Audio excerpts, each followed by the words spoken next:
దయగల నాయన మీకు కొందనాలు స్తుతులు స్తోత్రాలు చెల్లిస్తున్నాం. లేఖనం మీది ప్రజలు నీ వారిమి, మీరు మా దేవుడు నాయన. కొద్ది నిమిషాలు మీ లేఖన భాగం నుంచి నాతో మాతో అందరితో మీరు మాట్లాడమని నాయన. లైవ్లో చూస్తున్న బిడ్డలు, మైక్ ద్వారా వింటున్న బిడ్డలు, అలాగే ఫోన్ ద్వారా వింటున్న బిడ్డలు, దాసులు అయ్యా, అలాగే సంఘ బిడ్డలు అందరితో కూడా మీరే మాట్లాడాలి ప్రభువా. నాతో కూడా మీరే మాట్లాడాలి. నా మాటలు నన్ను మరుగుపరిచి మీ మాటలు మీరు ప్రత్యక్షమై మీరు బయలుపరిచి మీరు బోధించమని, మీ మాటలు దుష్టుడు ఎత్తుపోకుండా మీ మాటలు ప్రతి ఒక్కరి హృదయాల్లో నీరు గట్టి ఫలించులాగా మీరే బోధించమని నజరుడైన యేసుక్రీస్తు నామములో అడిగి వేడుకొని ప్రార్థన చేస్తున్నాము తండ్రి, ఆమేన్. మంచిదమ్మా.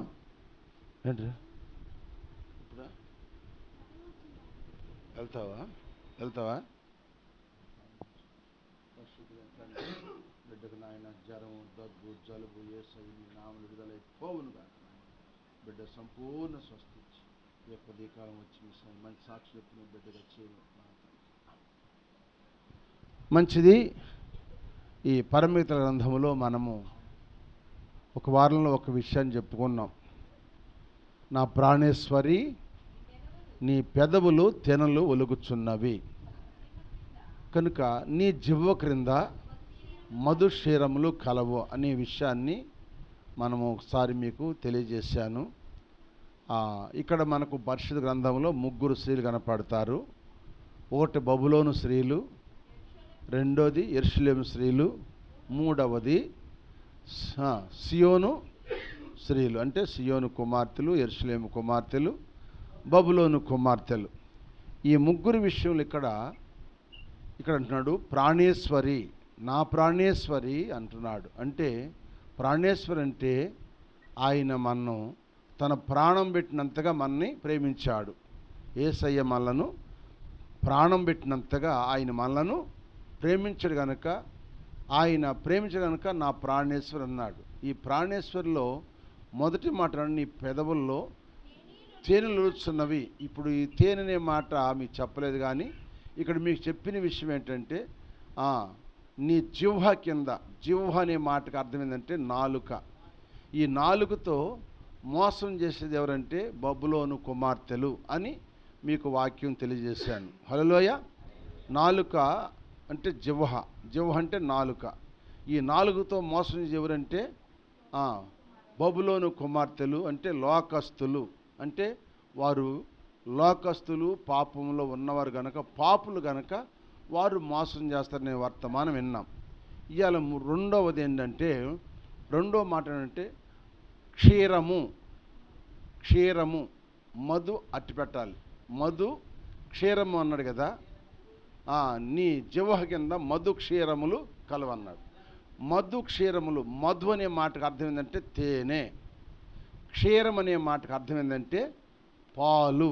ఇప్పుడు పాలు దేని సాదృశ్యం అంటే యెరూషలేము కుమార్తెలకు సాదృశ్యం కనపడుతుంది. మీరు శ్రద్ధగా మనసంతటి పెడితే అర్థమైంది, లేకపోతే మీకు అర్థం కావు దేవుని మాటలు. కనుక మనసంత ఇక్కడే పెట్టాలి. కనుక మధు అనే మాట అర్థం ఏంటంటే తేనె. తేనె పక్కన పెడదాం, మధు అనే మాట పక్కన పెడదాం, పెట్టుకుని. క్షీరము అంటే, క్షీరము అంటే పాలు అని అర్థం అన్నమాట. ఈ పాలు దేనికి సాదృశ్యం అంటే వాక్యమునకు సాదృశ్యం అని దేవుని వాక్యం సెలవిస్తుంది. ఎలాగని అడిగితే పేతురు రాసిన మొదటి పత్రిక 2వ అధ్యాయము మనము 2వ వచనం చదివితే మనకు అర్థమవుతుంది. పేతురు రాసిన మొదటి పత్రిక, ప్రభువు దయాళుడని మీరు రుచి చూసి ఉన్నడల సమస్తమైన దుష్టత్వమును, సమస్తమైన కపటమును, వేషధరణను, అసూయను, సమస్త దూషణ మాటలను మాని కొత్తగా జన్మించిన శిశువులను పోలిన వారై నిర్మలమైన వాక్యమును పాల వలన రక్షణ విషయములో ఎదుగు నిమిత్తము ఆ పాలను అపేక్షించడు. అది క్షీరం అనే మాటకు అర్థం ఏంటంటే పాలు. ఏ పాలు అంటే వాక్యం అనే పాలు. ఏ పాలు? గేదె పాలు, మేక పాలు, కుక్క పాలు, నక్క పాలు, పంది పాలు, ఆవు పాలు, ఈ పాలు కాదండి. ఈ పాలు ఏ పాలు అంటే వాక్యం అనే పాలు. ఈ వాక్యం అనే పాలు తాగే విషయంలో రక్షణ విషయంలో ఎదిగే నిమిత్తం ఈ పాలను అపేక్షించమన్నాడు. అంటే రక్షించబడాలంటే మీరు ఈ పాలను అపేక్షించమన్నాడు. కనుక ఈ పాలు లాంటి వారు ఎవరంటే యెరూషలేము కుమార్తెలు. మీరు చూడండి ఒక మాట, యెరూషలేము కుమార్తెలు వాళ్ళు పాలతో పెరిగారు కానీ లోతైన అనుభవంతో పెరగలేదు, లోతైన అనుభవంలో పెరగలేదు. అందుకని రెండోది క్షీరమనగా చెప్పండి పాలు. పాలు దేనికి సాదృశ్యం అంటే వాక్యానికి సాదృశ్యం. వాక్యం, ఈ వాక్యం ఎవరికంటే రక్షణ నిమిత్తం ఎదగటానికే కానీ పరలోకం పోవటానికి కాదు. ఈ మాట రక్షణలు ఎదగటానికి ఈ మాట. అందుకే ఇక్కడ అన్నాడు రక్షణ విషయంలో ఎదగటానికి మీరు ఆ పాలను అపేక్షించమన్నాడంటే వాటిని తాగండి అని చెప్పాడు. ఈ పాలు లాంటి వాళ్ళు అంటే యెరూషలేము కుమార్తెలు. ఎట్లా యెరూషలేము కుమార్తెలు అయ్యని మీరు అడిగితే లోకాసు వార్త 23 అధ్యాయము 28 వచనం చదవండి. లోకాసు వార్త 23 అధ్యాయము 28 వచనం. యేసు వారి వైపు తిరిగి యెరూషలేము కుమార్తెలారా, నా నిమిత్తం ఏడవద్దు, మీ నిమిత్తమును. అది అంటే వీళ్ళు ఎవరంటే ఎవరి కోసం ఏడుస్తున్నారు? యెరూషలేము కుమార్తెలు అంటే యేసు ప్రభుని గురించి ఏడుస్తున్నారు. ఎవరి గురించి ఏడుస్తున్నారు? యేసు ప్రభుని గురించి ఏడుస్తున్నారు. యేసు ప్రభుని గురించి ఏడుస్తుంటే ఇప్పుడు యేసు ప్రభు ఏమన్నాడు? యెరూషలేము కుమార్తెలారా, నా నిమిత్తం మీరు ఏడవద్దు, మీ నిమిత్తం ఏడండి, మీ పిల్లల నిమిత్తం ఏడమని చెప్పాడు. అంటే వీళ్ళు యెరూషలేము కుమార్తెలు మారు మనసు వాక్యం విన్నారు, మారు మనసు పొందారు, పాపక్షమాపణ నిమిత్తం బాప్తిసం పొందారు. కానీ వీరు ఆత్మీయతలు ఎదగలేదు, ఆత్మీయతలో ఎదిగిన వారు కాదు. ఆత్మీయంలో ఎదిగిన వారు యేసు ప్రభు గురించి ఏడవరు. ఏడుస్తారా చెప్పండి? నువ్వు ఆత్మలో బలం పొందుకున్నావు అనుకో, పరిశుద్ధాత్మలో బలం పొందుకున్నావు అనుకో, దేవుని కొరకు ఏడవు. ఎవరి కొరకు ఏడుస్తా? నేను నా కొరకు ఏడుస్తాను, నాకు ఇచ్చిన బిడ్డల కొరకు ఏడుస్తాను. ఎందుకంటే నేను ఎంత ఘోర పాపిని ప్రభువా, నా పాపాల నిమిత్తము నీ ప్రాణం పెట్టావు కనుక నాయన నా బ్రతుకు ఇంకా సరిగా ఉండాలి, నీ రాకల్లో నా బ్రతుకు సరిగా ఉండాలి, నా ప్రవర్తన సరిగా ఉండాలి. మీరు వచ్చే వరకు కూడా నాయన ఈ భూలోకంలో నేను జీవించేంత కాలం కూడా మీకు ఇష్టమైన బ్రతుకు బతకాలని లోతైన అనుభవం పెదగలేదు. వీళ్ళు లోతైన అనుభవంలో ఎదిగిన వారు కాదు కనుక వీరు రక్షించబడ్డారు, మారు మనసు పొందారు. కానీ వీళ్ళని ఏమన్నారంటే యెరూషలేము కుమార్తెలు అంటే నామకార్థమైన క్రైస్తవులు అని అర్థం అన్నమాట. నామకార్థమైన క్రైస్తవులు. వీళ్ళు పండ క్రైస్తవులు అంటారు కొంతమందిని, కొంతమంది పెళ్ళిళ్ళ క్రైస్తవులు అంటారు కొంతమందిని ఉద్యోగాల నిమిత్తం క్రైస్తవులు అంటారు కొంతమందిని. ఎందుకంటే వీళ్ళందరూ యేసుప్రభు దేవుడని తెలుసు, యేసుప్రభు దేవుడని తెలుసు, కానీ భక్తి ఉంది, కానీ వాళ్ళలో భయం లేదనమాట. ఎవరిలో మాట్లాడతలా? నామకార్థ క్రైస్తవుల్లో భయం ఉండదు, భక్తి ఉండదు. భక్తిని చాలా పాటిస్తారు. భక్తిగా దేవునికి ఇవ్వాల్సిన దేవునికి ఇస్తారు, దేవుని సన్నిధిలో కూర్చుంటారు. ఆ కాసేపు అయిపోయిన తర్వాత ఇక భయం ఉండదు, మళ్ళీ యథాప్రకారం లోకానుసారంగా జీవిస్తుంటారు. అందుకే వీళ్ళ గురించి యెరూషలేము కుమార్తెలారా, మీరు నా కొరకు ఏడవద్దు అన్నాడు. అంటే మీరు పాలు తాగేవారుగా ఉన్నారంటున్నారు, కానీ మీరు బలమైన ఆహారం తినేవారుగా కనపడలేదని చెప్పాడు. ఈ మాట అపోస్తలుడైన పౌలు గారు ఎబ్రీ గ్రంథకర్త అయిన ఎబ్రీ సంఘములో ఎబ్రీ పత్రికలో మీరు చూడండి, ఒక మాట మీకు జ్ఞాపం చేస్తాను. ఎబ్రీ రాసిన పత్రిక 5వ అధ్యాయము 12వ వచనంలో చెబుతాడు ఈ యెరూషలేము కుమార్తెల గురించి. అమ్మా, కాలమును బట్టి చూస్తే మీరు బోధకులుగా ఉండవలసిన వారై ఉండగా దేవోక్తులలో మళ్ళీ మొదట మూల పాఠములను ఒకడు మరలా మీకు బోధించాల్సి వచ్చింది. మూల పాఠములు అంటే మొట్టమొదటిగా ఏ విన్నారో మళ్ళీ అయ్యే వినాల్సి వస్తుంది. అది మీరు పాలు తాగాల్సిన వారే, కానీ అది అంటే వీళ్ళు ఎవరంటే యెరూషలేము కుమార్తెలు పాలు తాగేవాళ్లే కానీ బలమైన ఆహారం తినేవాళ్ళు కాదు. ఇప్పుడు పాలు తాగే పిల్లలకి అన్నం పెట్టామనుకో అరిగిద్దా? మాట్లాడుండమ్మా. అరగదు. అందుకని వాళ్ళకి ఏం చేస్తాము? పాలే ఇస్తాం. ఇక పెరిగిన తర్వాత పెరిగి పెద్దోడైన తర్వాత ఏమంటే వాడికి అన్నం పెడతాం, కొంచెం పెడతాం. ఇక 10 ఏళ్ళు వచ్చినాకో వాడికి ఎంత విధానాలు ఆడి తింటాడు. ఇక ప్లేట్లో పెట్టాడు పడితే వాడు తింటాడు. అన్నం తినే వయసు వచ్చింది కనుక తినేస్తాడు. కొంతవరకు మనం పెడతాం, కొంచెం పాలు ఇస్తుంటాం, కొంచెం అన్నం పెడతాం, కొంచెం పాలు ఇస్తాం, కొంచెం అన్నం పెడతాం. కానీ ఇప్పుడు వీళ్ళు ఎవరంటే పాలు తాగాల్సిన వారే అయ్యారు కానీ బలమైన ఆహారం తినడానికి వీళ్ళకి అర్హత లేదు. కారణం ఏంటంటే వీళ్ళు నామకార్థంగా జీవిస్తున్నారు. ఎందుకు వీళ్ళు నామకార్థం అంటే వాక్యం అనే పాల వరకే కానీ ఆ వాక్యంలో ఉన్న సత్యాన్ని గ్రహింపరు. వింటారు కానీ దాన్ని గ్రహించరు. దాన్ని గ్రహించకుండా వాక్యం గట్టిగా చెప్పినా వాళ్ళకి బాధ కలిగిద్ది. గట్టిగా చెప్పినా బాధ కలుగుతుంది. ఎందుకు బాధ కలుగుతుందంటే వాళ్ళకి వాక్యం వింటున్నారు కానీ దానిలో ఉన్న అనుభవం తెలుసుకోవట్లా, దానిలో ఉన్న లోతు తెలుసుకోవట్లా, దానిలో ఉన్న ఆ మర్మాన్ని తెలుసుకోవట్లా. అది తెలుసుకుంటే నీకు నీవు సరి చేసుకుంటావు, నాకు నేను సరి చేసుకుంటాం. కానీ మనం సరి చేసుకునే మనసు లేదు మనలో ఏం లేదు చెప్పండి. అంటే యెరూషలేము కుమార్తెల గురించి చెబుతున్నా, మీ గురించి కాదు నేను చెప్పేది.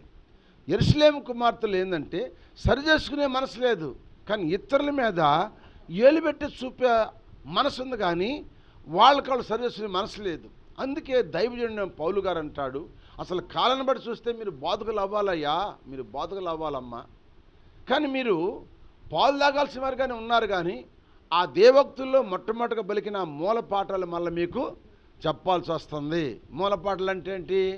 మారు మనసు గురించి, బాప్తిసం గురించి చెప్పాల్సి వస్తుంది కానీ ఇంకా లోతైన అనుభవాలు మీకు చెప్పడానికి లేదు. ఎందుకంటే మీరు పాలు తాగేవాళ్ళే కానీ బలమైన ఆహారం తినటానికి మీకు బలము చాలతలేదు. సూత్రం చెప్పండి, ఏం చాలతలేదు?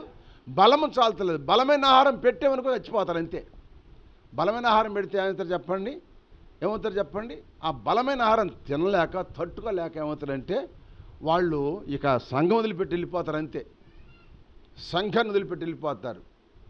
ఆర్మీలో ఒక వ్యక్తి పనిచేస్తున్నాడు. నేను పెరవల్లో సేవ చేస్తున్నప్పుడు ఆర్మీలో పనిచేస్తున్నాడు.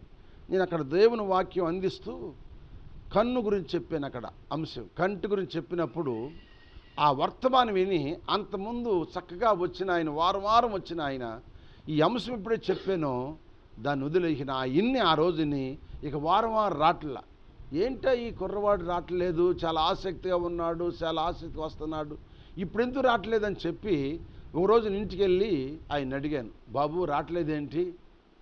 ఇన్నాళ్ళ బట్టి చక్కగా వచ్చావు, చాలా ఆసక్తిగా వచ్చావు, నిన్ను బట్టి చాలా మంది వస్తున్నారు, ఇప్పుడేంటే ఎందుకయ్యా నువ్వు రాలేదంటే, అయ్యా మీరు చెప్పిన వర్తమానాన్ని బట్టి నా బ్రతుకుని ఇంకా సరి చేసుకోవాలి, నేను దాన్ని సరి చేసుకోకుండా నేను వచ్చి మీ దగ్గర ఆ బలమైన వాక్యం వింటే నేను ఇక నిలవలేను, నా ప్రవర్తన ఇంకా మారలేదు, నా కంటి చూపు మారలేదు, నా శరీర కోరికలు మారలేదు, కనుక నేను వాటిని మార్చుకున్న రోజున వస్తా అన్నాడు. హరి పిచ్చోడా, మార్చుకున్నాక రాలేవు, ఇలా వచ్చి వాక్యం వింటే అప్పుడు నీవు మారిపోతావయ్యా, నువ్వు అలా చేయి కానీ ఇలా చేయమాక, నువ్వు అలా ఆగిపోయావనుకో ఇంకా నీ పాపం ఎక్కువైపోయింది, నీ కంటిలో పాపం ఎక్కువైపోయింది, నీ తలంపులో పాపం ఎక్కువైపోయింది, నీ శరీర కోరికలు ఇంకా ఎక్కువైపోతాయి కనుక నువ్వు అలా చేయొద్దయ్యా అని చెప్పాను. ఎందుకంటే కొంతమందికి బలమైన ఆహారం తింటే వాళ్ళకు భరించలేక పారిపోతారన్నమాట, లేదా తగాదేసుకుంటారు, లేకపోతే గొడవ పడతారు. అందుకే యెరూషలేము కుమార్తెలు ఎవరంటే నామకార్థమైన వారు అంటే భక్తి ఉంది కానీ వారిలో ఏమి లేదంట, భయం లేదు. చూడండి, ఒక మాట మీకు జ్ఞాపం చేస్తాను. కొరింథీ రాసిన మొదటి పత్రిక 3వ అధ్యాయం 2వ వచనం చదువమ్మా. కొరింథీ రాసిన మొదటి పత్రిక 3వ అధ్యాయం 2వ వచనం. కొరింథీ రాసిన మొదటి పత్రిక 3:2. అప్పట్లో మీకు బలము చాలకపోయినందున ఎట్లా పెంచాను? పాలతోని మిమ్మల్ని పెంచితిని కానీ ఆహారంతో మిమ్మల్ని పెంచలేదు. ఇంకాను అంటే ఇప్పుడు వీళ్ళు ఎటువంటి వాళ్ళు అంటే శరీర సంబంధులే ఉండటం వలన అంటే మీరు శరీర సంబంధులే కనుక ఇప్పుడు మీరు బలహీనై ఉన్నారు కారా మీలో ఏమండి వీళ్ళు అసూయలుంటాయి, కలహాలుంటాయి ఉండగా అది వీళ్ళు ఎవరంట? వీళ్ళు ఏమంటే చెప్పండి, భక్తిని పాటిస్తారు కానీ భయం లేని వాళ్ళు. ఇప్పుడు ఒకళ్ళు ఆమె కన్నా ఎక్కువగా పాటలు పాడినా నాకు ఆమె ఒక పాటను వాళ్ళకి 2 పాటల అసూయ వచ్చేది. ఒకవేళ అమ్మ చక్కగా పాడేవని అనుకో, అంటే ఆమె చక్కగా పాడిందని ఆమెను పొగుడుతున్నావు కానీ నన్ను మాత్రం పొగడతలేదు. ఇది ఏమంటారు చెప్పండి? అసూయ. కలహాలేంటి? నా చోట్లు ఎందుకు కూర్చున్నావు నువ్వు? ఇది నా చోటు, నువ్వు ఆడ కూర్చో అనేవాళ్ళు లేరంటారా? యెరూషలేము కుమార్తెలు ఉన్నారు, మీలో లేదమ్మా, మీలో లేరు, మీరు లేరు. నేను యెరూషలేము కుమార్తెలను చెబుతున్నాను, స్తోత్రం చెప్పండి. యెరూషలేము కుమారుల గురించి, కుమార్తెల గురించి చెబుతున్నాను. వాళ్ళు చోటు ఎవరికి కలహాలు వేసుకుంటారు, చోట్ల దగ్గర కలహాలు వేసుకుంటారు. ఏమండి, ప్రార్థన చేసే కాడ, పాటలు పాడే కాడ, పరిచయం చేసే కాడ అసూయలు కలహాలంట వాళ్ళకున్నాయి. అందుకే వాళ్ళు ఎవరంటే పాలు తాగేవారే కానీ బలమైన ఆహారం తినేవారు కారు. అందుకే నేను మిమ్మల్ని పాలతోనే పెంచే కానీ బలమైన ఆహారంతో మిమ్మల్ని నేను పెంచలేదంటాడు. ఎందుకంటే వాళ్ళు వాక్యం వింటారు, పండగల కానుకలు ఇస్తారు, దశంభాగాలు ఇస్తారు, అన్నీ బాగానే ఉంటాయి, అన్నీ బాగుంటాయి. కానీ వాక్యం లోతులోకి వెళ్తే వాళ్ళు ఆ లోతైన వాక్యాన్ని వాళ్ళు గ్రహించగా వాళ్ళు ఏమవుతారంటే వాక్యం వింటారు కానీ అది నామకార్థమే. ఏం చెప్పండి? నామకార్థంగా వస్తారు, నామకార్థంగా వెళ్తారు. మాస్టర్ గారు ఈరోజు ఏ కోణంలో మనకు వాక్యం చెబుతున్నాడు? ఈరోజు దేవుడు ఆయన ద్వారా నాతో మాట్లాడుతున్నాడా లేకపోతే ఇంకోళ్ళతో మాట్లాడుతున్నాడా? మనం అర్థం చేసుకోవాలి, వాక్యాన్ని అర్థం చేసుకోవాలి. అంటే దేవుడు మాట్లాడుతున్నాడు, నాలో ఉందా అంటావా అసూయ? లేకపోతే నాలో కలహం అనే గొడవలు ఉన్నాయి అంటావా? లేకపోతే నేను పాలు తాగేదట్టే ఉన్నా కానీ వాక్యాన్ని గ్రహించలేకపోతున్నానా అని మనం ఏం చేయాలంటే దాన్ని గ్రహించాలి. అందుకే ఆ పరమ తండ్రిని ప్రియుడు అంటున్నాడు, నా ప్రాణేశ్వరి నీ పెదవులు దీనలుచున్నవి, నీ నాలుగు జివ కింద మధు క్షీరములు కలవన్నాడు. అంటే మధు అంటే తేనె, క్షీరం అంటే పాలు. వీళ్ళు పాలు తాగేవాళ్ళు ఎవరంటే యెరూషలేము కుమార్తెలు. వీళ్ళు వాక్యం ఉంటారు కానీ వాక్యాన్ని గ్రహింపరు, వాక్యానుసారంగా ప్రార్థన చేయరు. కొంతమంది వాక్యం వింటారు కానీ వాక్యానుసారం ప్రార్థన చేయరు. వాళ్ళకల్లా పై మాటలు చెప్పాలి, వాళ్ళకల్లా పైన పొగడతలు పొగడాలి, వాళ్ళని మెచ్చుకోవాలి, వాళ్ళని వాక్యంలో మెచ్చుకోమల్లా. దేవుడు అన్నాడు, మనుషులకు ఇష్టమైనట్టుగా బోధిస్తే, మనుషులకి ఇష్టమైన బోధను బోధించవనుకో నువ్వు నాకు ఇష్టడు కావంటాడు. దేవునికి ఇష్టమైన బోధ బోధించవనుకో అప్పుడు దేవునికి ఇష్టంగా ఉంటాం కనుక ప్రజలు కూడా మార్పు చెందుతారు, వాళ్ళు కూడా వింటారు. దేవుని స్తోత్రం, హల్లెలూయా. అందుకని ప్రియమైన దేవుని బిడ్డలారా, మన జీవితాల్లో, మన బ్రతుకుల్లో నువ్వు నామకార్థంగా ఉంటున్నావా, నిజమైన క్రైస్తవులుగా ఉంటున్నావా అనేది కూడా మనము జ్ఞాపం చేసుకోవాలి.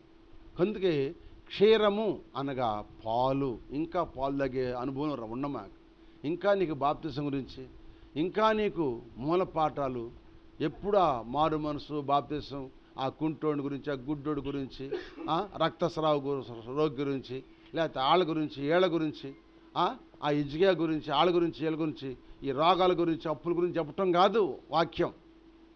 ఒక లోతైన అనుభవంలోకి మనం వెళ్ళాలి. లోతైన అనుభవంలోకి వెళ్ళినప్పుడు అప్పుడు శ్రమలు వస్తే నువ్వు తట్టుకోగలుగుతావు. సోదరం చెప్పు, ఏమొచ్చి తట్టుకుంటావు? నువ్వు లోతైన వాక్యం వింటే నువ్వు శ్రమలు తట్టుకుంటావు. అపోస్తలుడైన పౌలు లోతైన వర్తమానం వినకమునుపు గమనియేలు పాద దగ్గర కూర్చుని ధర్మశాస్త్రంలోనే సత్యాలు విన్నాడు. కానీ యేసుక్రీస్తు వారు వచ్చిన మర్మయుక్తమైన మాటలు, ఆ క్రీస్తులో నిజమైన ఆ సాక్ష్యాన్ని గ్రహించలేక వాళ్ళని చంపేశాడు. ఆయనకు అర్థం కాలేదు, చంపేశాడు. ఎప్పుడైతే ఆ పరమ తండ్రి వారిని దర్శించాడో, ఆయన సౌలని పేరు పెట్టి పిలిచాడు, నువ్వు నా పని చేయి, నా పాత్రగా ఉండమని చెప్పాడు.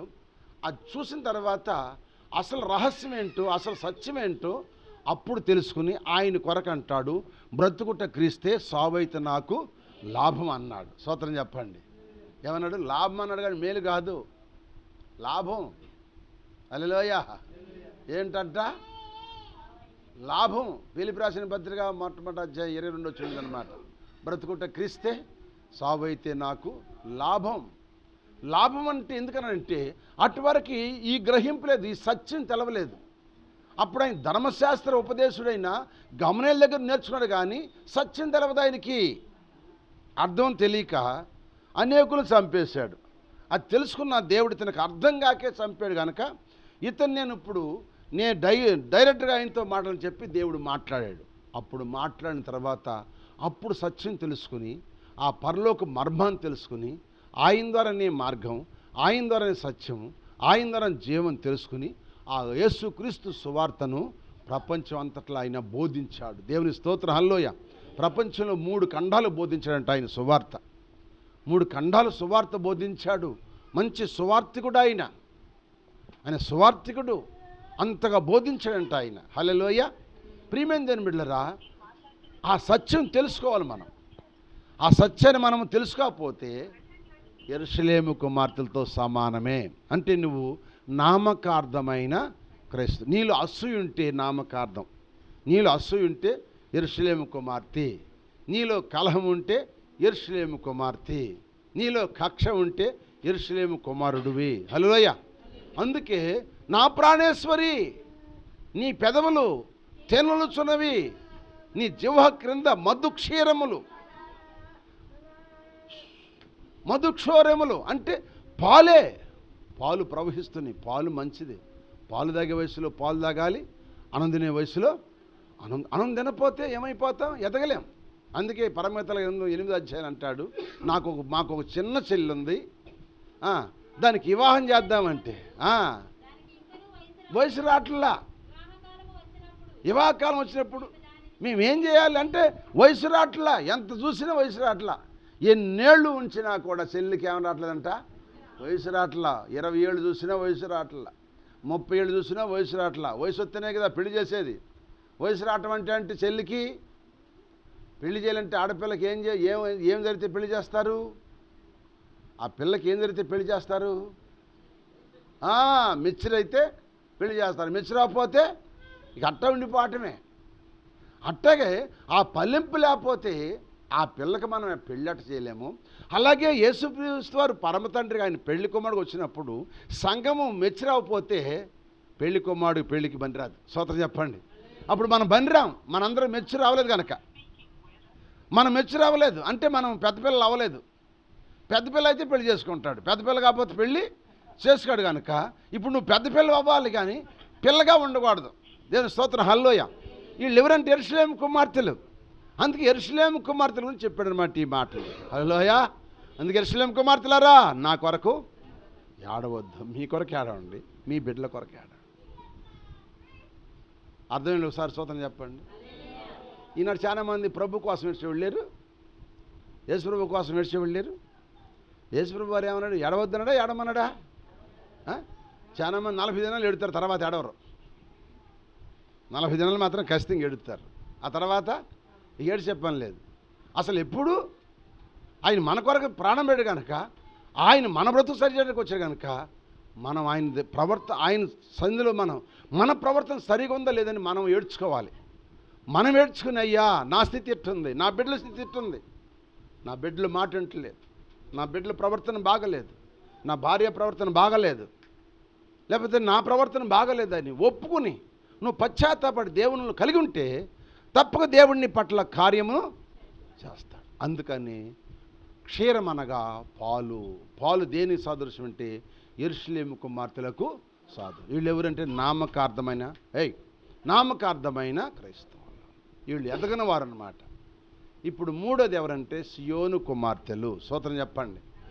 సియోను కుమార్తెల గురించి మీకు 2 మాటలు చెప్పి ముగిస్తాను, టైం అవుతుంది కనుక. స్తోత్రం. హల్లెలూయా, హల్లెలూయా, హల్లెలూయా, హల్లెలూయా. దేవునికి మహిమలును గాక. ఇప్పుడు సియోను కుమార్తెలు ఎవరంటే చూడండి, యెషయా గ్రంథము 3వ అధ్యాయం 16వ వచనం. అబ్బాయి అన్ని తీసుకుని బయటికి వెళ్ళాడుకో. స్తోత్రం. మరియు యెహోవా సెలవిచ్చింది ఏమనగా, సియోను కుమార్తెలు గర్విష్ఠురాళ్ళై మెడసాసి నడుచు, వారచూపులు చూస్తూ, కులుగుతూ, నడుచుచు, కాళ్ళ గజ్జెలు మోగిస్తూ. అంటే వీళ్ళు ఎవరంటే మొట్టమొదటి సియోను కుమార్తెలు గర్విష్ఠురాళ్ళు. స్వతం చెప్పండి, ఎవరండి వీళ్ళందరూ? గర్విష్ఠురాళ్ళు. సౌలు గారు అట్ట గర్విష్ఠుడు. మొట్టమొదటిలో సౌలు, పౌలు మార్గమునుపు గర్విష్ఠుడు. గర్విష్ఠులు చాలా మంది ఉన్నారు బైబిల్లో. ఈ సియోను కుమార్తె కూడా గర్విష్ఠురాలు. ఈ గర్విష్ఠురాల గురించి చెప్పేటప్పటికి గర్విష్ఠులకి ఏమైంది? ఇప్పుడు భయం వచ్చింది. అమ్మో, నేను వారచూపులు చూసే మాట వాస్తవమే, నా కాళ్ళ గజ్జెలు మోగియటం వాస్తవమే, నా నడుము అడ్రాణం వాస్తవమే, నా వారచూపులు వాస్తవమే, నేను కులుగుతో నడటం వాస్తవమే. ఇవన్నీ ఎప్పుడైతే పరిశుద్ధాత్మ దేవుడు తన ప్రవక్త అయిన యెషయా ద్వారా సియోను కుమార్తె నుంచి ఎప్పుడైతే చెప్పాడో వాళ్ళు తన ప్రవర్తన మార్చుకున్నారంట. దేవుని స్తోత్రం హల్లెలూయా. వారు తమ ప్రవర్తన మార్చుకున్నారు. వారు మార్చుకుని నిజమైన పాప క్షమాపణ నిమిత్తం వాళ్ళు పశ్చాత్తపడి మారు మనసు బాప్తిస్మము పొంది వారు లోతైన అనుభవంలోకి వచ్చారంట. వాళ్ళు దేనికి వచ్చారు? లోతైన అనుభవంలోకి వచ్చారు. అంటే వాళ్ళకి ఎంత గద్దించి చెప్పినా, వాళ్ళకి గద్దించిన, ఒక దెబ్బ కొట్టిన, కోపగించుకున్న వాళ్ళు లోబడేవాళ్ళంట గడగడగడగడగడగడలాడతారు. గడగడగడగడలాడతారు. నేను మొన్న మా తమ్ముడు కూతురు మా అమ్మాయి మరి సరళమ్మ వాళ్ళ ఇంటికి వెళ్ళాను. అక్కడ మరి అక్కడ పరిచయం చేసింది అమ్మాయి. వాళ్ళన్న అంకుల్ ఇంటికి వెళ్దాం రానా, అక్కడ కూడా చిన్న ప్రార్థన చేద్దరి రమ్మని చెప్పారు అని చెప్పి నేను అక్కడ ప్రార్థన పెట్టినప్పుడు వాళ్ళు కూడా వస్తారు, వింటారు కొంచెం దేవుని వాక్యం. అయితే వెళ్తే జరిగిన సన్నివేశం ఏంటంటే, ఆయన ఎవరు? తహసీల్దార్ గారు 5వ ఫ్లోర్లో ఉన్నారు. వాళ్ళు తీసుకెళ్ళాను. అసలు వెళ్తే అసలు చూడండి, అంటే వాళ్ళకున్న భయము, వాళ్ళకున్న భక్తి అయ్యా గడగడగడగడలాడిపోయారు. ఒక చలి జ్వరం వస్తే ఎట్ట ఉనిగుతారో అట్ట ఉనిగిపోయారండి. నేను ఆ ఇంట్లోకి వెళ్తే అట్లా ఉనిగిపోయారు. ఎవరండి ఆయన? తహసీల్దార్ గారు అంట. నేను అడిగాను మా అమ్మాయిని, అమ్మాయి ఏం ఉద్యోగం రా అయ్యగారిది అంటే, తహసీల్దార్ గారు ఉద్యోగం. గడగడగడగా ఉనిగిపోయి అది తీసుకొచ్చి ఇది తీసుకొచ్చి అది తీసుకొచ్చి అది చేసి ఇది చేసి ప్రార్థన చేసుకున్నాను. టైం లేదు, బండి టైం అయిపోయింది. ఇక వాక్యం అని చెప్పలేదు కానీ ప్రార్థన చేశాను. అయ్యా ఈసారి వచ్చినప్పుడు తప్పనిసరిగా మీరు మా ఇంట్లో కూడా 1 గంట సేపు ప్రార్థన పెట్టాలి అయ్యాను. తప్పనిసరిగా చేద్దాంలే అయ్యా అన్నారు. ఇంతలో మా అల్లుడు గారు ఆటో ఫోన్ చేస్తే ఆటో వచ్చింది. ఆటో వస్తే చూసాడు కావాలి అయ్యగారు పైనుండి. వెంటనే ఆటో ఆయనకి మీరు వెళ్ళిపోండి తీసుకెళ్తానులే అయ్యగారిని అని చెప్పి వారు కారులో భార్య భర్తలు ఇద్దరు మా ఇద్దరిని కారు ఎక్కించుకొని స్టేషన్ దగ్గర తీసుకొచ్చారు. ఎంత గడగడలాడిపోయారంటే వాళ్ళని అంతగా నేను ఎవరిని చూడలేదు. చూశాను ఎవరినంటే ఆయన 3 జిల్లాలకు ఆఫీసర్ని చూశాను. నేను పెరవల్లో సేవ చేస్తున్నప్పుడు చూశాను. పెరవల్ నుంచి వెళ్ళినప్పుడు ఆయన 3 జిల్లాలకు సేల్ ట్యాక్స్ ఆఫీసర్ అనమాట. ఆ ఆఫీసర్ ఇంట్లో కూడా ఆయన అట్లా గడగడలాడాడు వాక్యం చెబుతుంటే. ఆయన కూడా అట్లా ప్రార్థన చేసుకున్నాడు. వీళ్ళు కూడా అట్లాగే గడగడ. అంటే దేవుని సేవకుడు అంటే వాళ్ళు దేవుళ్ళలాగా భావించి భయపడ్డారు. చూసారండి, వాళ్ళకి ఏం తక్కువ ఉంది, ఏం కొద్దు ఉంది చెప్పండి. ఎంత గడగడలాడారంటే అనుకున్నాను, ఇది దేవుని ప్రేమ. ప్రభువా, ఇది నేను కాదు, మీకే ఈ ఘనత ప్రభావం మీకయ్యా.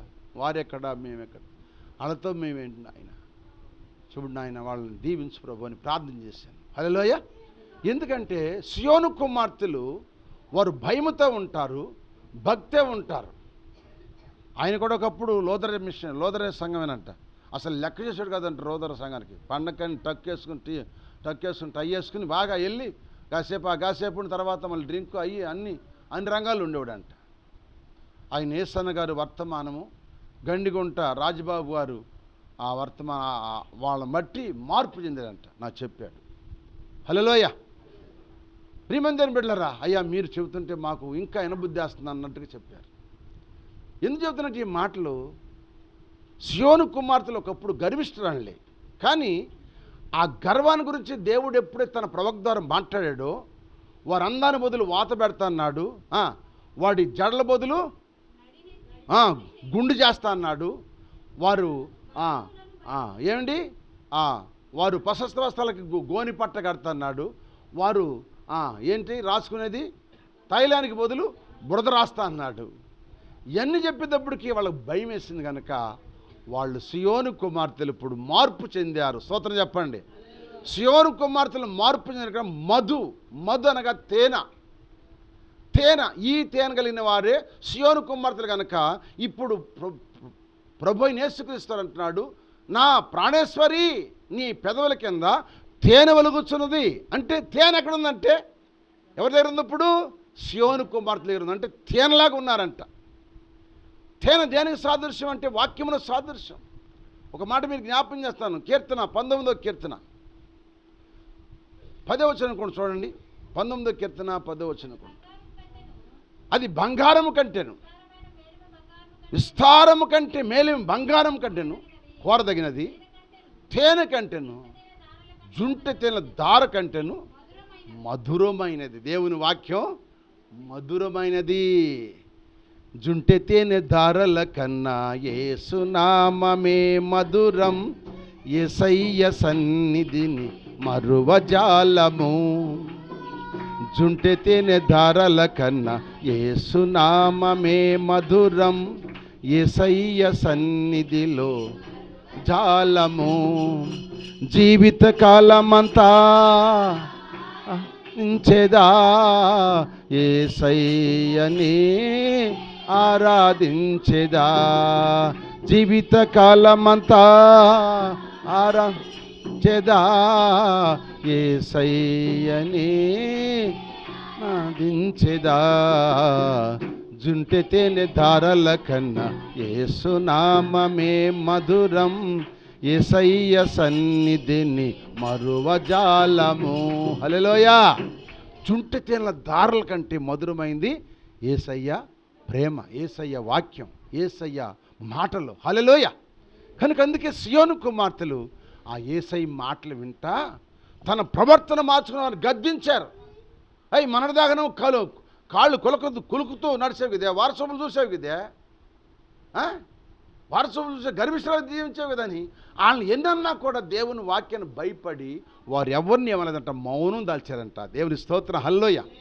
అందుకే వారు సియోను కుమార్తెలు ఎవరంటే తేనెతో సమానంగా భావించాడు యేసయ్య. అందుకే నా ప్రాణేశ్వరి నీ పెదవుల కింద తేనె ఒలుగుచున్నది. అంటే తేనె అంటే ఎంత బాగుండిద్ది, అన్నిటికంటే తేనె మహామధురంగా తీగ ఉంటుంది.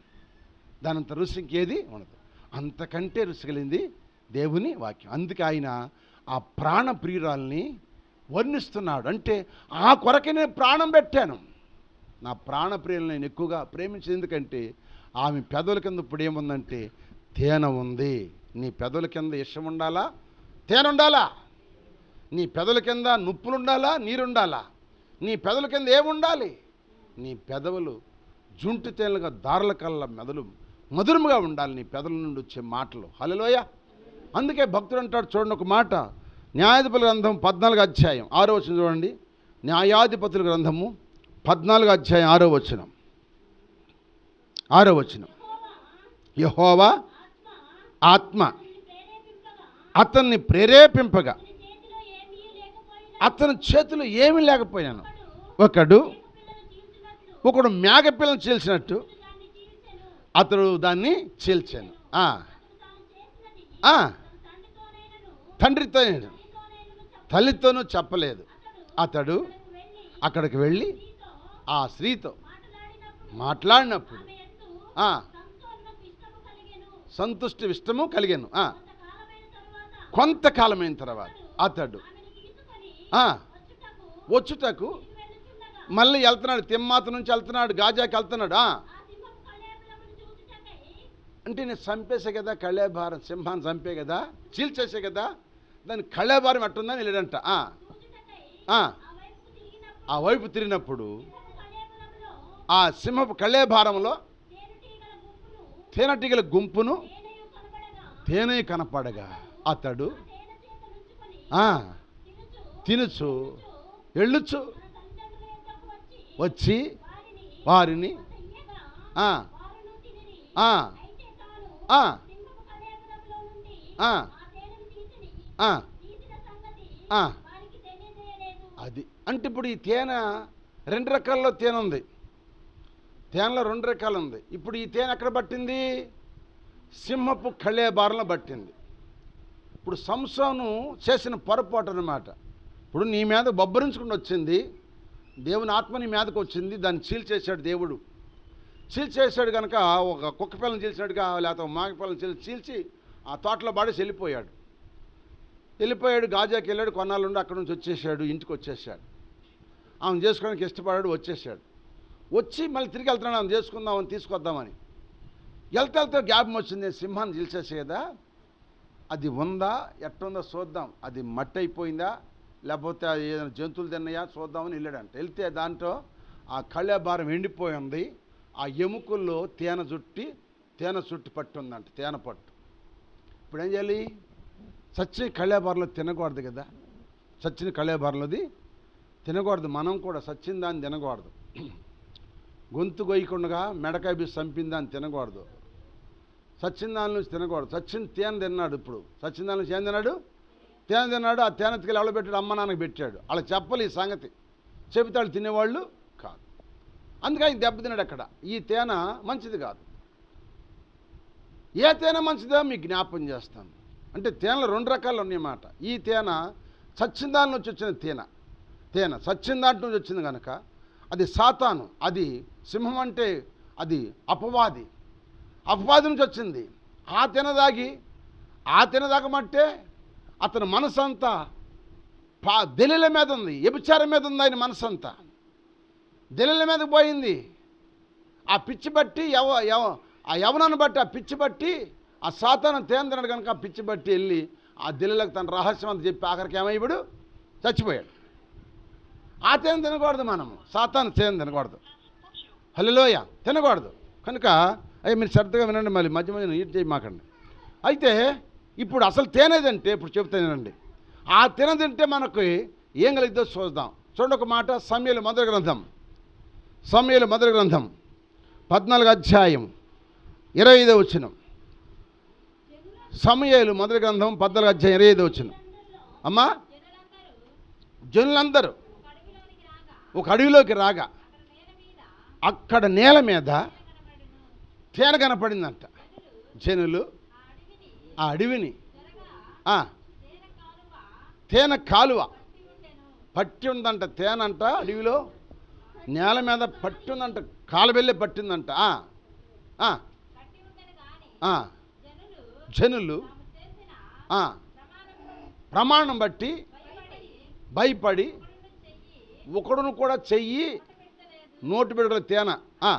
అయితే యోనాతాను ఏంటమ్మా? తన తండ్రి చేత జనులకు చేసిన ప్రమాణమును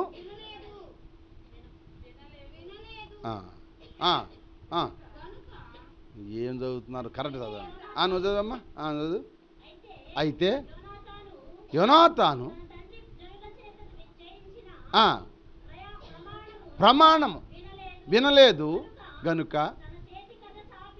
తన చేతి కర్ర చాపి దాని కొనను తేనె పట్టులో ముంచి తన చెయ్యి నోటిలో పెట్టుకొనగా అతని కన్నులు ప్రకాశించెను. దేవుని స్తోత్రం చెప్పండి. ఈ తేనె తినాలి. ఈ తేనె ఎవరు తిన్నారు? యోనాతాను తిన్నాడు. అతని కళ్ళంట ప్రకాశించినంట.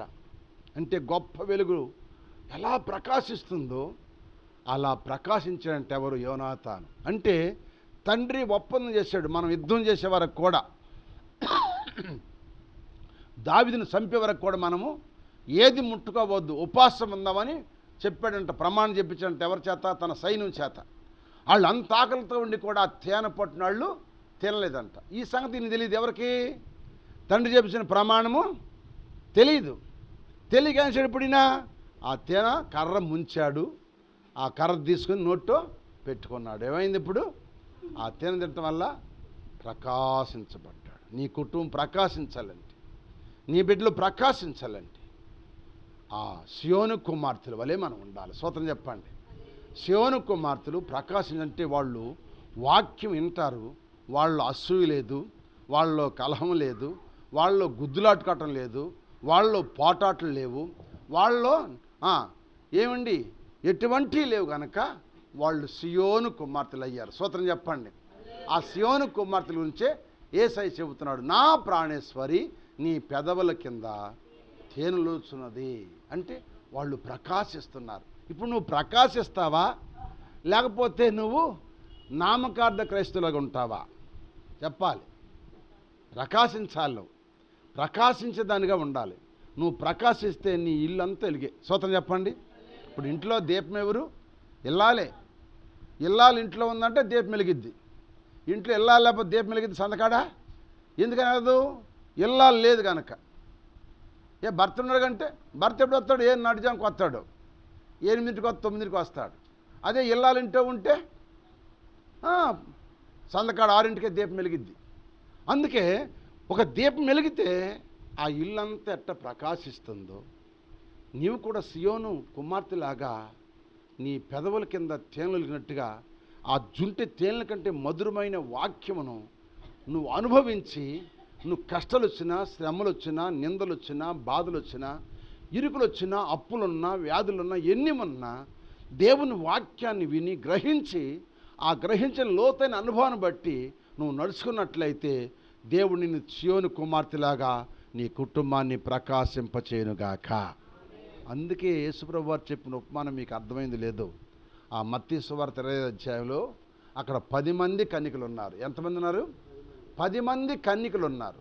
10 మందికి దీటులు ఉన్నవి. 10 మందికి దీటులు ఉన్నాయి. 10 మందిలో దీటులు ఉన్నాయి, కానీ 5గురిలో ఏం లేవు, సిద్ధులు లేవు. సిద్ధులు అంటే ఏంటి? ఎగస్ట్రా నూనె ఎత్తుకెళ్ళలేదు. స్తోత్రం చెప్పండి. ఏం ఎత్తుకెళ్ళలేదు? చెప్పాలి. ఎగస్ట్రా నూనె.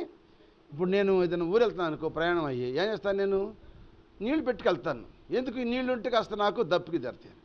అలాగే వీళ్ళు డ్యూటీలు ఉన్నాయి, కానీ వాళ్ళ దగ్గర ఏం లేదు, నూనె లేదు. ఎగస్ట్రా నూనె అంటే ఒకవేళ ఆయన ఆలస్యం అయితే ఈ నూనె పోయిద్దాము, ఈ నూనె దాంట్లో పోయొచ్చు అని అనుకోవటానికి వాళ్ళు ఆదమర్చారు. అందుకే బుద్ధిగల కన్యకలనలా అక్కడ. బుద్ధి లేని వారు బుద్ధి గలవారు అన్నారు.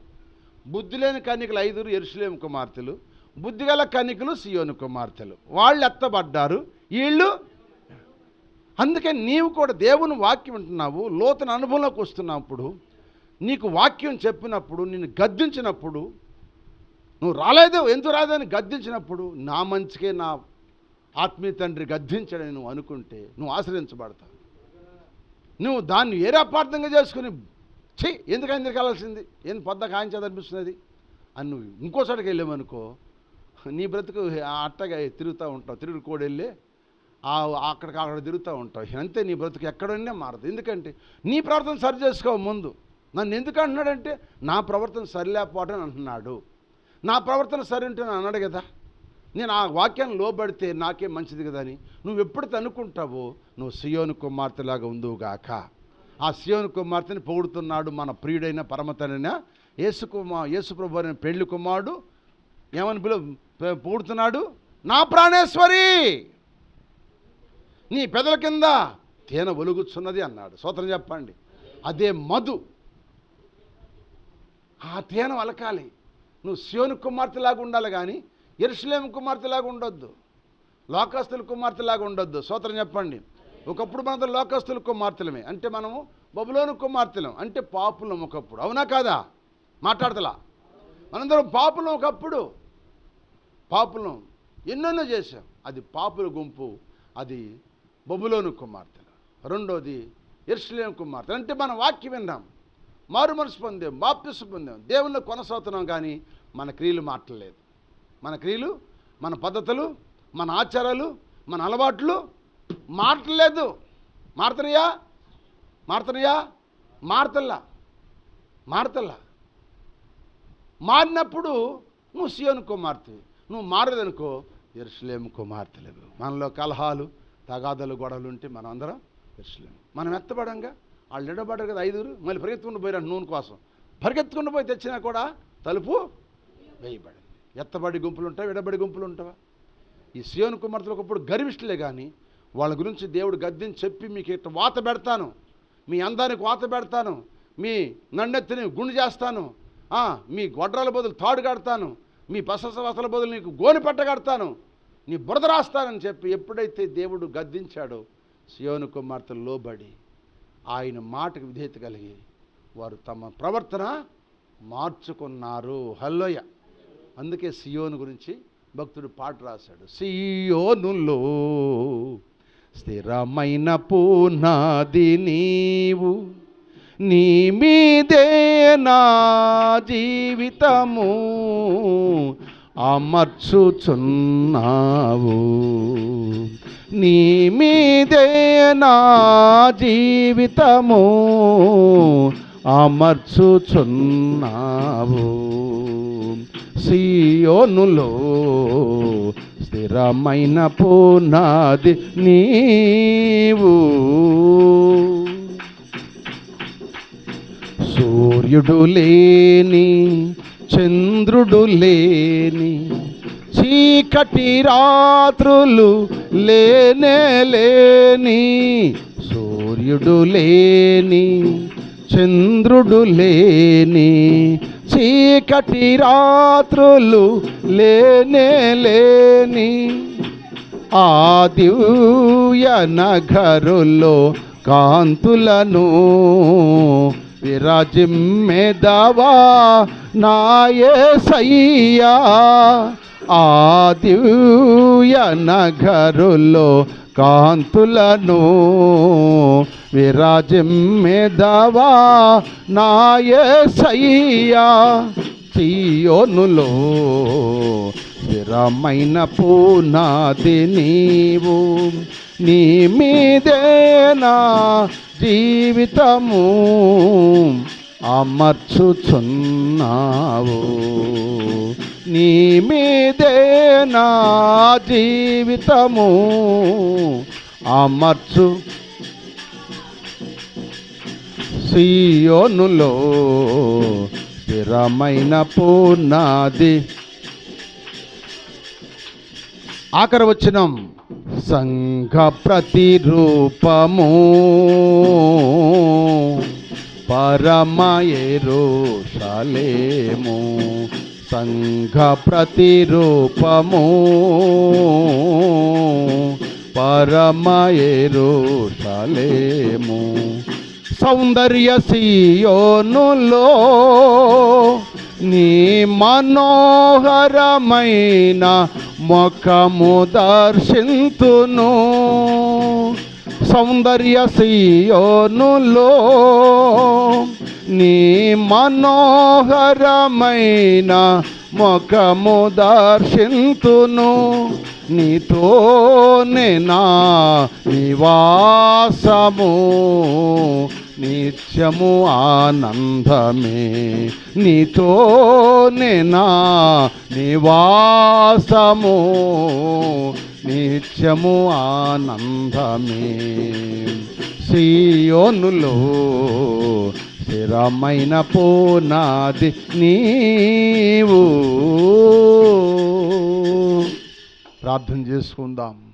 సియోనుని ఆ పరలోక పట్టణములో సంఘ వధువుగా, బహు సౌందర్యవంతురాలుగా, ఆ మనోహరమైన మొహం కలిగిన ఆ పరమ తండ్రి ముఖము చూస్తూ ఆయన పరలోక పట్టణంలో నివాసం చేసే భాగ్యము నాకు దయచే ప్రభు అని ప్రార్థన చెయ్యి. రాత్రి ప్రార్థన చెయ్యి.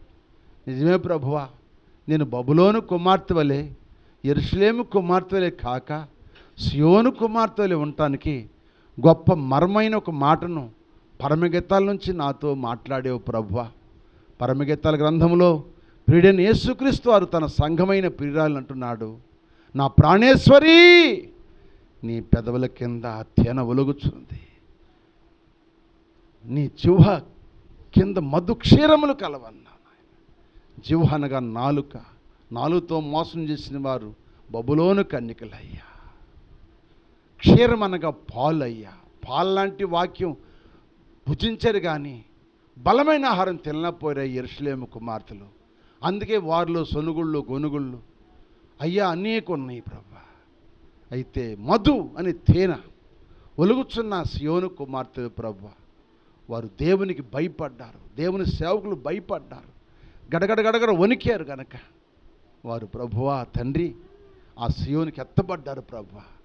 వారిని నా ప్రాణేశ్వరి అన్నావయ్యా, నా ప్రియురాలు అన్నావు, నా ప్రాణేశ్వరి అన్నావు, నా ప్రాణానికి ప్రాణం అన్నావు నాయన. వారికి ఒక ప్రత్యేకమైన ఆ పరలో రాజ్యంలో స్థానం ఇచ్చావు ప్రభా. అట్టి స్థానం మేము కూడా సంపాదించుకోవాలి నాయన. ఈ లోకం మాకు శాస్త్రం కాదు, ఈ బ్రతుకు మాకు శాస్త్రం కాదు. మేము ఎంతకాలం ఉంటామో మాకు తెలియదు, అది మాకు గ్యారెంటీ లేదయ్యా. నేను అది చేస్తాను, ఇది చేస్తాను, నేను అలా ఉంటాను, ఇలా ఉంటాను, ఇన్నాళ్ళు ఉంటాను చెప్పుకుంటే అది మా వల్ల కాదయ్యా. ఎందుకంటే ఈ ప్రాణాత్మ దేహాలు మీ అయ్యా. మీరు ఎప్పుడు తెలుసుకుంటే అప్పుడు చేయాల్సిందే కదయ్యా. ఇక్కడ మాకు తాత్కాలికమే కదయ్యా. ఏ దినమో ఏ గడియో రెప్పపాటులో మా జీవితాలు మారిపోతాయి ప్రభువా. అయ్యా నాయనా సియోను కుమార్తెలాగా మా సంఘాన్ని తీర్చిదిద్దయ్యా. లోతైన అనుభవాలతో మమ్మల్ని పెంచయ్యా. లోతైన అనుభవాలు కలిగిన వారే శ్రమలేని తట్టుకుంటారు, అప్పులేని తట్టుకుంటారు, వ్యాధులేని తట్టుకుంటారు, రోగాలను తట్టుకుంటారు, నిందలేని తట్టుకుంటారు, అవమానాలను తట్టుకుంటారు, కష్టాలను తట్టుకుంటారు, ఒకరితో వచ్చిన తట్టుకుంటారయ్యా. ఆ తట్టుకునే శక్తి కలిగి ఉండటానికి సియోను కుమార్తె లాంటి జీవితం మాకు దయచేయ ప్రభువా. సియోను కుమార్తె లాంటి జీవితం మాకు దయచేయ ప్రభువా. అది శాశ్వతమైన రాజ్యం అయ్యా, అది స్థిరమైన పునాది అయ్యా. ఆ పునాదిలో మేము కూడా ఉండటానికి ఆకలి దప్పులు లేని రాజ్యం, సూర్యచంద్రులు లేని రాజ్యం, మహాసౌందర్యం లేని రాజ్యంలో ఉండటానికి యోగ్యత మాకు దయచేయ ప్రభు అని అందరూ ప్రార్థనలు ఏకీవించండి. అందరూ ప్రార్థనలు యవనస్తులారా ప్రార్థన చేయండి. నేనేం చెప్పాను ప్రార్థన